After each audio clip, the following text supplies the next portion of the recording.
Saudara, polisi melakukan olah tempat kejadian perkara kecelakaan maut di ruas tol Cipularang kilometer 92 arah ke Jakarta pagi ini.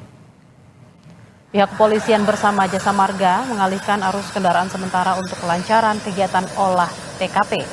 Olah TKP dilakukan untuk mencari tahu penyebab pasti kecelakaan yang menewaskan satu orang.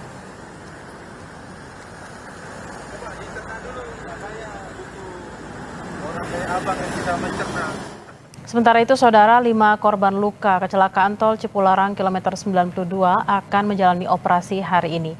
Operasi dilakukan untuk penanganan luka di kepala. Pihak Rumah Sakit Rajak Purwakarta menyebut hingga siang ini jumlah korban yang masih menjalani perawatan di rumah sakit sebanyak 22 orang. Sebelumnya 6 korban luka telah dirujuk ke rumah sakit domisili mereka dan 1 korban meninggal dunia telah dipulangkan. Sementara 5 korban luka berat rencananya akan dilakukan tindakan operasi hari ini. Total 9 itu untuk 8 diantaranya semalam itu mereka dirujuk ke rumah sakit domisili karena sesuai dengan atas permintaan dari keluarga masing-masing, betul.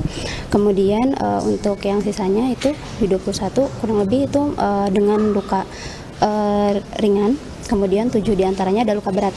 Nah, dari luka berat ini diantaranya ada yang akan rencana operasi di hari ini.